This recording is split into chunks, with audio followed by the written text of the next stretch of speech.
Imagine free AI. Not free tier, but unlimited tokens.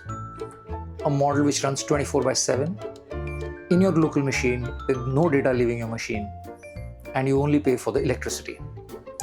That is the promise of sovereign AI. And Mac Mini apparently is the gateway for it. And here is my experience of the reality versus the hype. I placed my order for my Mac Mini. After a couple of days I could get through. I placed my order and my waiting time instead of 20 days had gone to 60 days. So I was reconciled to waiting for it. Enjoying the Mumbai monsoon, shooting the rain, shooting the birds, shooting the bats, shooting the squirrels, and then the bell rang.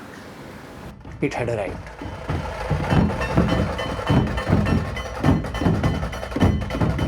There was no fanfare, there was no drama, there was no procession.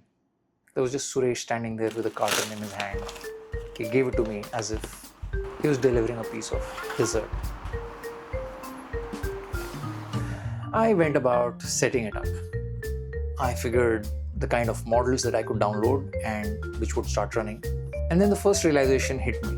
There is no plug and play here. The model exists and model works, but it cannot engage or interact with the internet. It cannot read your files. It cannot write into your files. But all of these tools can be built. So there can be a tool which scans the internet and the local LM can help interpret what all of that is. There's a tool which can read your files, even tell these tools or these agents to do changes to the file. But it needs an interface. So I realized I need to build that interface. So the first step in the life of any vibe coder, the most important step before they start the project, what to name it. So I thought about what I was trying to build here. So this was going to be my digital handyman, my AI sidekick. And then I remembered this guy who used to be my handyman, who used to work for me, and his name was Pooran. And I decided to name my interface in his honor, Pooran. May God bless him. May someday he come back and maybe return the money that he took from me. Pooran also means somebody who helps you finish all the work. So I opened up ChatGPT. I had a vision in my mind. I wrote it out and I gave it to ChatGPT to help me build this interface. And ChatGPT was really enthusiastic. And it decided to promote itself in the first hour of our conversation.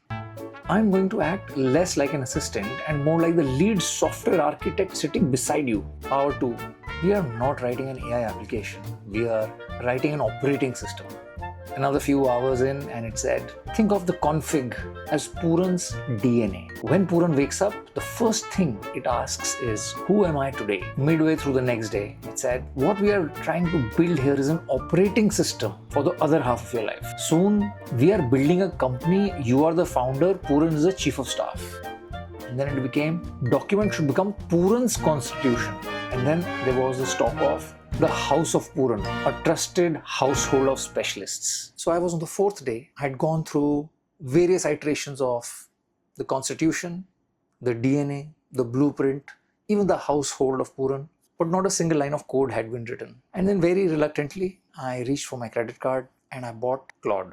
And I set about building it out. The irony of using Claude to code my sovereign AI. And as I have built it, I have come to a few conclusions.